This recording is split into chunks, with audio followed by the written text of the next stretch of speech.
Hey, good morning, and it's Sunday morning here in Wales, and just love to welcome the wonderful Tom Stacey, to talk with me this morning. Now, many people know Tom because he's a former Buddhist monk. He's also one of the co-founders of Sacred Sound Temple, Sacred Sound Guru, sorry, and also he's a chant master, wonderful chanter, and it's just an absolute pleasure to have him with us here in the morning, and I can see from his image that he's got his amazing gong behind him as well. So good morning, Tom, and how are you? Morning, June. Namaste. I'm very well, thank you. Yeah, good stuff. Bright and breezy. It is a bit breezy out there. So I know that you're a foremost Buddhist monk. Could you tell us, where were you brought up, and then how did you end up in a monastery? Okay, well, I was brought up in Shrewsbury, in the Bronx of Copthorne. Very dangerous middle-class sort of area, suburban area. No, it was quite a nice sort of area to grow up, and used to play a lot of tennis, squash, those things. And yeah, I was brought up in Shrewsbury, and I left Shrewsbury at about 19, I think. Okay. I went off to live in the Buddhist monastery at that time, yeah. So that's quite young to go into a Buddhist monastery as well. So what was the attraction? What took you there? What was the sort of factor behind that?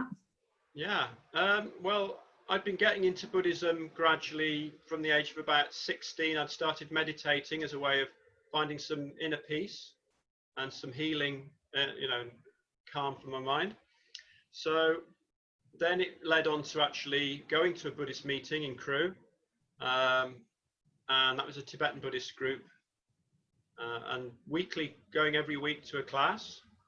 And then starting my own regular practice at home after that. After a few months of group classes, I also started a private or individual practice, or sadhana as we call it. And I was very blessed by the universe, which provided the perfect location to do that on Berwick Road. I don't know if you know Berwick Road, but It's right at the end of Berwick Road, past the West Mid Showground. There's some lovely old houses.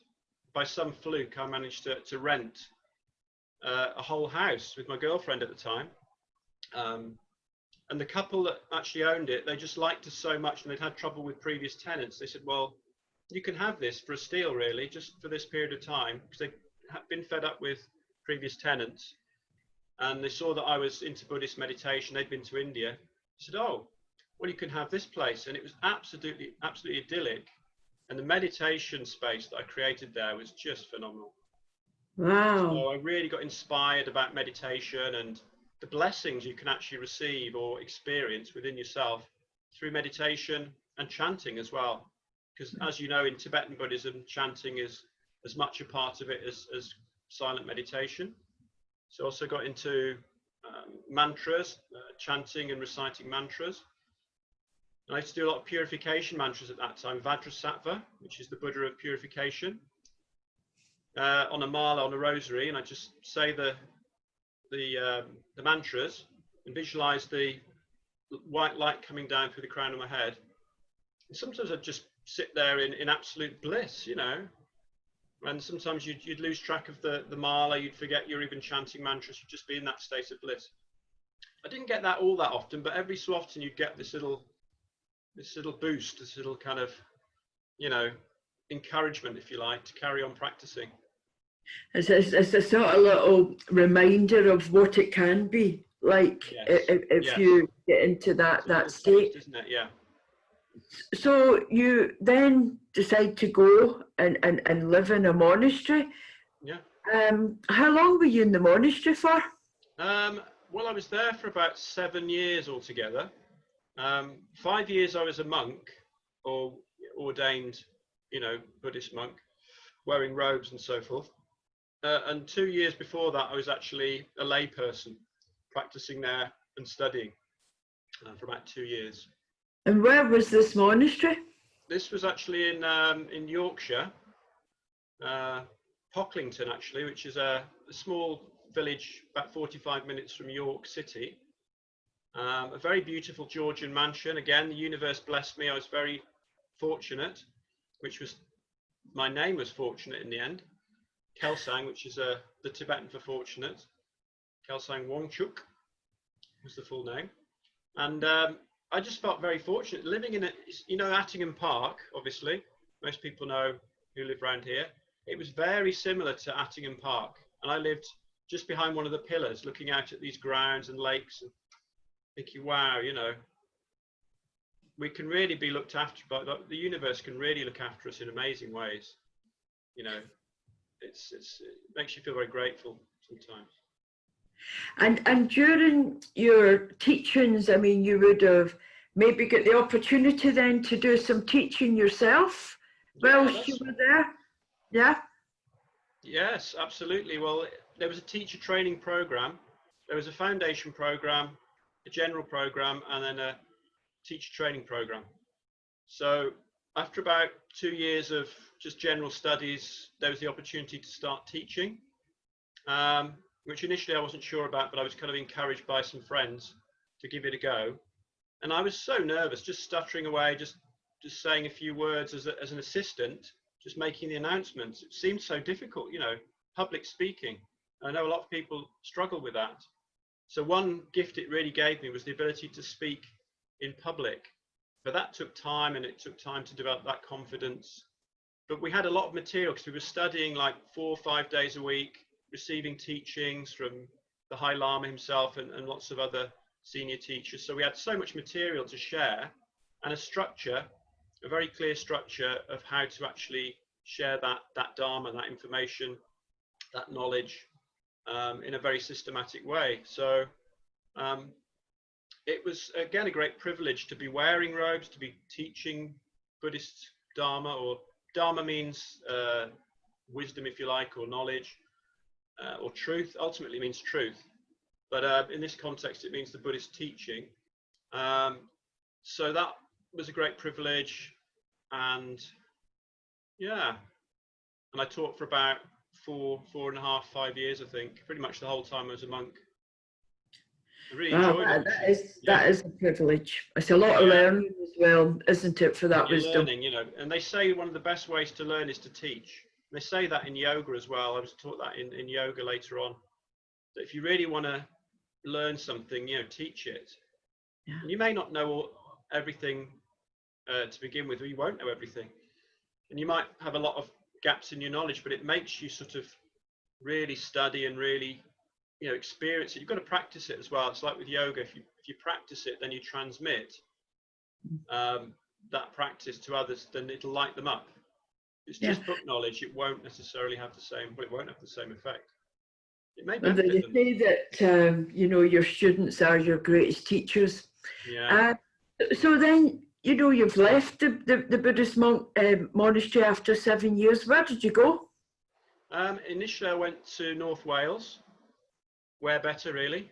The Llyn Peninsula, or Llyn, and a little tiny hill farm, actually, called Bryn Bachan, Pentriachaf, and it was basically run by 2 little old ladies, who wouldn't mind me calling them that, I'm sure. And one of them was an ex-nun, so she'd been a Catholic nun for many years, so that seemed kind of quite synchronous. And there was a Buddhist centre nearby there of a different tradition, so I could dip into that and keep that connection with the Tibetan Buddhist. Okay, order. so what tradition were they in? Well, they were more linked to the Kagyu tradition, Karma Kagyu, and they were actually called the Awakened Heart Sangha, or they still are, and run by a lay Lama, female Western Lama, called Shenpen Hukum, very highly respected lady and teacher. And her husband is also Rigsin Shigpo, who's got his own foundation called the Longchen Foundation. So that was just another stream of Tibetan Buddhism which I was exposed to. And some of the chants that I learned there I still share in some of my workshops, such as the Padma Sambhava chant, Om Ahum Guru Padma Siddhi Hum. There's a lovely tune to it that I learned. So I've exposed myself to a lot of different streams of spirituality, initially in Buddhism and now also in Hinduism, Sikhism, Sufism, and many other traditions.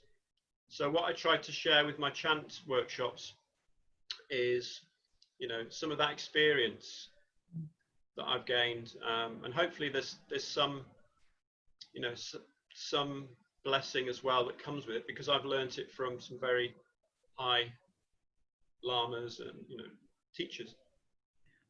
Yeah. So you've stayed there for a while, I assume, and then you've made your way back to Shropshire. Yeah. So how did that come about? Well, I think I only went there. I just went there as a stopgap, really. I lived in a little caravan. I love living in caravans, by the way. I'm on my 4th static caravan now. It just suits. I think it suits an ex-monk quite well. So not quite in the world, just on the edge. But that was my first static caravan. I don't think it had any electricity, and it had gas lights, very dangerous. It was little gas lights on the wall, you know. So, but anyway, so from there, it was just a temporary time, and I then came back to train as a psychiatric nurse. So that was back in Shrewsbury again. So it was only there until the course started in September. So I was there for about 6 months in Wales, and I came back, I think after that, back to Shrewsbury. No, actually to Telford, but the course was in Shrewsbury.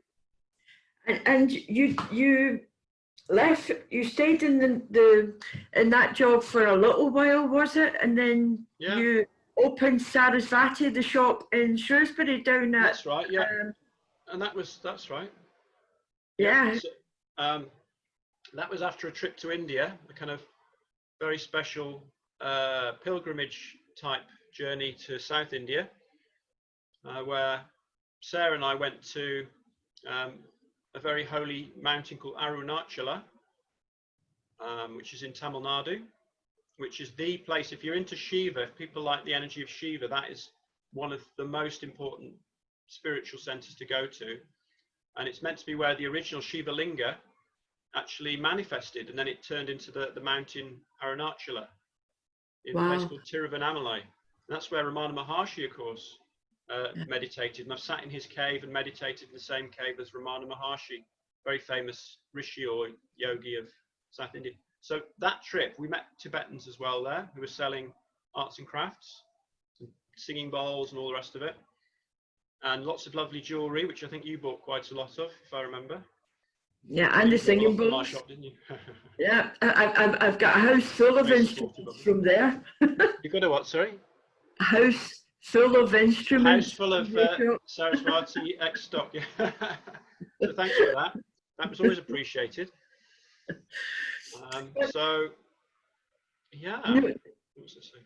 Your shop actually helped these small producers and manufacturers in India. It wasn't all about profit or anything like that. It was really to help those local communities and areas don't have the sort of. Particularly deal with a family who lived in South India, and they put their daughter through school as a result of the money that we used to send regularly. They were very, very sort of poor in some ways, and we used to help them out with that.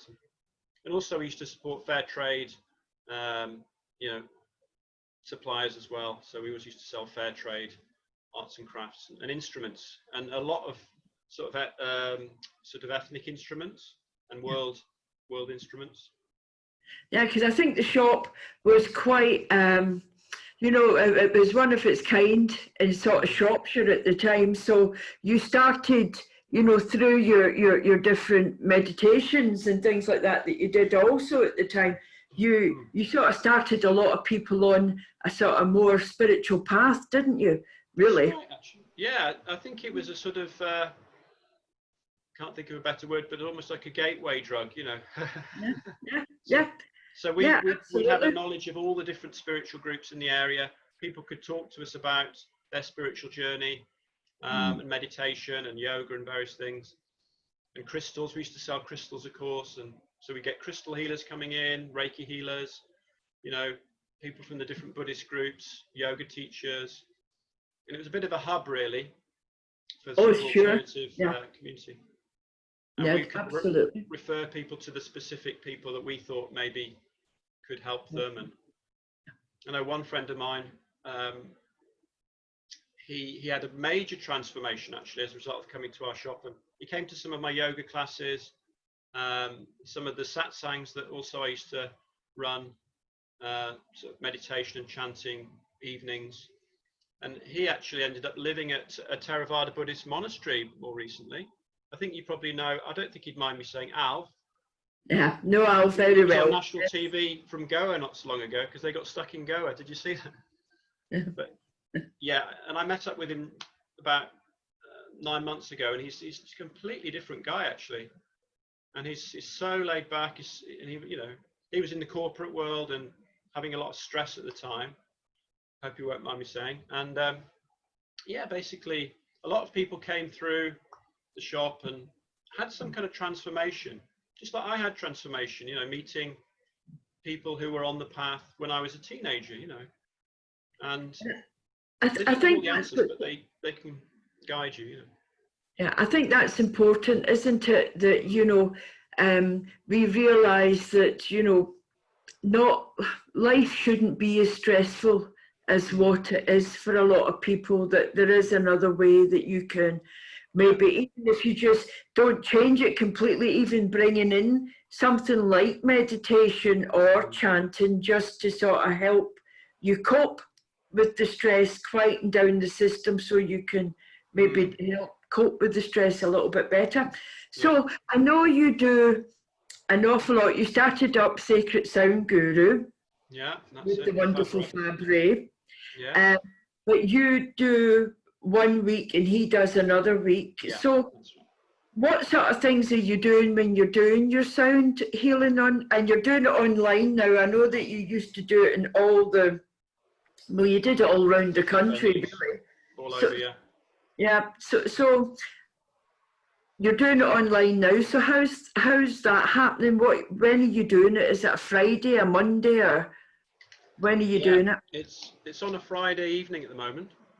Yeah. Friday evenings at 7 p.m.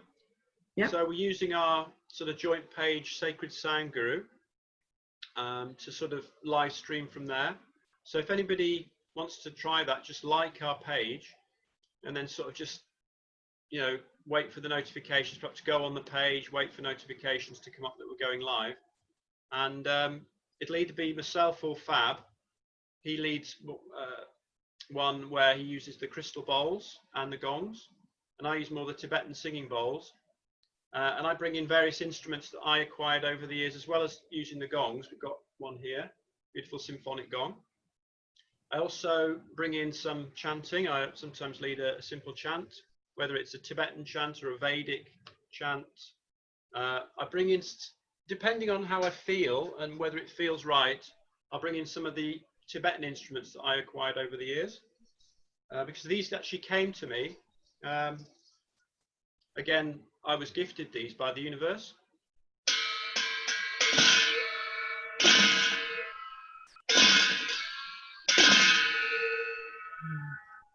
And there is a story about how I got those instruments, which I could tell if there's time. But I've got 3 sets of cymbals. I've got the Gellings, which I brought in last Friday, actually. I don't normally play them, but just occasionally I'll bring them in. And the Tungchen, which is like an alpine horn, which I think you were saying we used at the event that you led. To clear obstacles at the beginning, we actually used these Tungchen.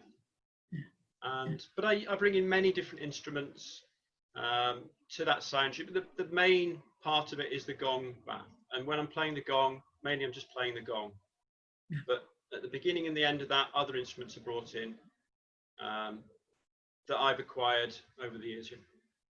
And you've studied chanting with some absolutely amazing chant masters, haven't you? You've studied with people who are the real deal, and you yourself are the real deal, because you have a love of language, don't you? So you really like to pronounce, all of the words correctly. I tend to pronounce everything like a Glaswegian, so it never ever sounds quite as spiritual as what it could be, unless it's Glaswegian spiritual. It's always spiritual when it comes from you. Yeah, Yeah. but you have this love of language, and Yeah. you put that across when you're doing your chanting. Are you still studying to this day, Tom? Are you still doing a lot of studying? Yeah. No. Yeah. I mean, today I've got a Zoom class, a group class that we're doing on Zoom at the moment.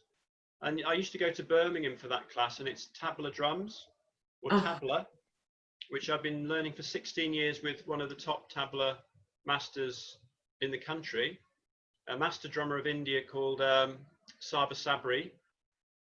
And he's got many amazing albums, and he's played with some of the best classical Indian musicians in the world. And he's a great teacher. So I've been training, and I learned the basic structure of Indian classical music through him, all the different tals, teen tal, ek tal, 16 beat, 12 beat.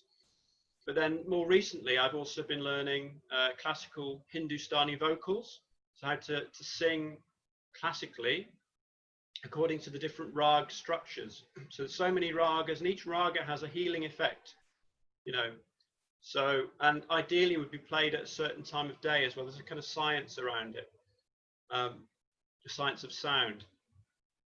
And I've also trained with a Sikh, a very beautiful Sikh singer who's got some wonderful albums out there, Manjit Singh Jeevan. And he taught me some shabads from the Sikh tradition.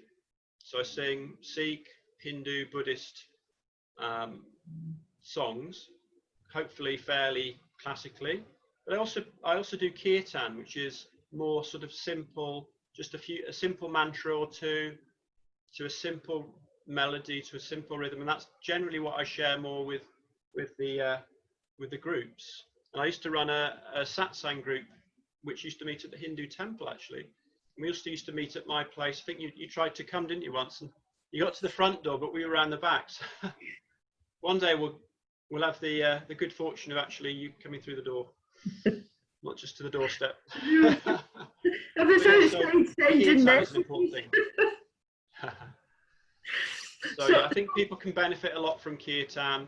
Just a simple, like the Shiva Shiva Shiva Shambho. Everyone loves that. And there's so many mantras that you can share with people to uplift their energy and to focus the mind. Because when you silent meditation, the mind seems to get noisier initially. So if you're just chanting, it's just an easier way in. It's not better, it's not worse. It's just a different way to come to that, absorption in whatever. What I love about chanting is that, it does raise this energy, and it does, you can see the difference in everybody when it's being done. So you studied yoga as well, didn't you? You were teaching yoga, and then you went on and learnt Kundalini yoga, which is a different ball game, isn't it, from some of the other yoga practices, and it's a very spiritual type of yoga, Kundalini. Yeah. So you're teaching that now as well. Are you teaching that online? Yeah, teaching that online on Wednesdays at the moment, 10 a.m. But I can make it available to people so they can watch it later. I can record it, and if people can't make 10 a.m., I'll share the recording with them if they want that.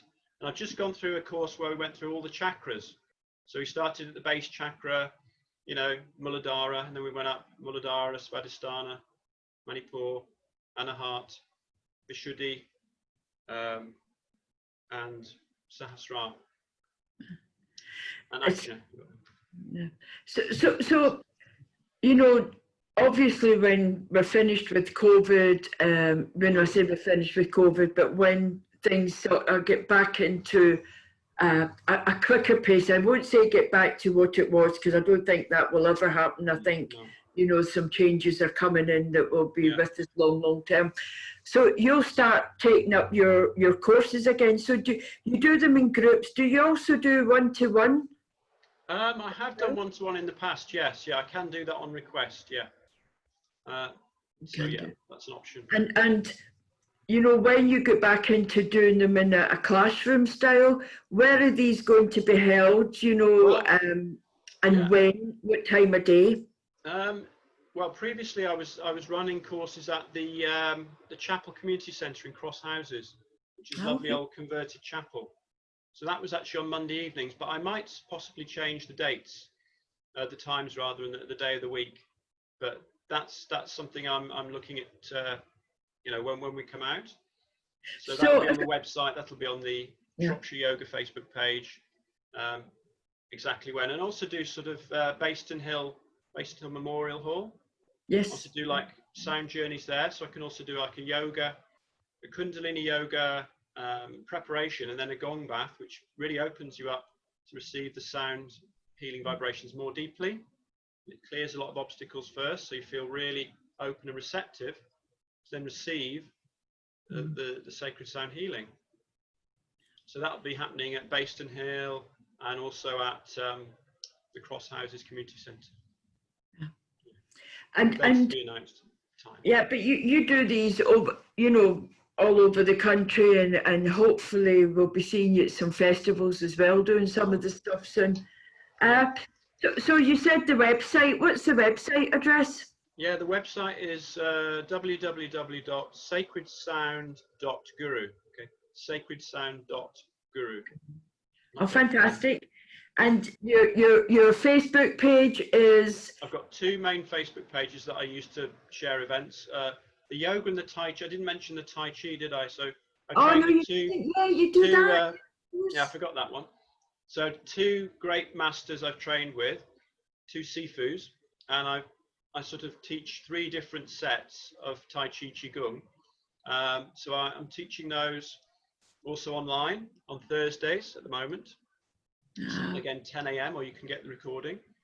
And again, you know, that's actually, those classes are promoted through the Shropshire Yoga page, because that's my main page for teaching, you know, leading teachings, everything, or sharing the events rather. So that's Shropshire Yoga. And then the sound healing events are mainly promoted through the Sacred Sound Guru Facebook page. So if you just tap in Sacred Sound Guru, you get the sound healing. If you put in Shropshire Yoga, you'll get my yoga classes and Tai Chi classes as well. Yes. And, you know, you're doing all these fabulous disciplines, you know, your yoga, your Tai Chi, your Qigong, the chanting, kirtan. So do you ever do like a full day, you know, or a weekend workshop for people as well, which would bring in all of those different factors? Is that something in the future that you're going to be doing? Something in the future that I'm definitely planning to do. I have actually participated with other group leaders like Nikki Wagstaff, if you know her, Inspire Rewire. So I've participated recently on a weekend retreat where I was doing the Tai Chi and also a gong bath, and she was doing yoga and other things like NLP. So I'm kind of collaborating with other retreat leaders at the moment. I haven't as yet led my own retreat. That's something I'd like to do fairly soon. And I think we did talk about possibly, you know, doing one in Wales, didn't we, as well? At some point. But at the moment, I'm sort of collaborating with Nikki and other practitioners. Oh, that's wonderful, because, you know, you've been doing this a long time now. Not saying that you're old, of course. Well, but you have been doing it a long time. It reminds me that I'm not a spring chicken anymore.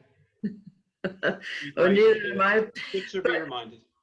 But you know, you've been doing this such a long time, and I know that people that I know that have been on your workshops, courses, whether online or in person, have always loved what you've done. And I've always found, you know, I've been to a couple of your sound baths, and you know, we've shared kirtan and that, and it's always been a pleasure to have you, and you know, and alongside us.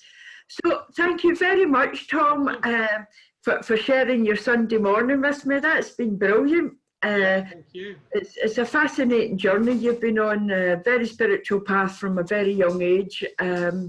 It's just wonderful to hear.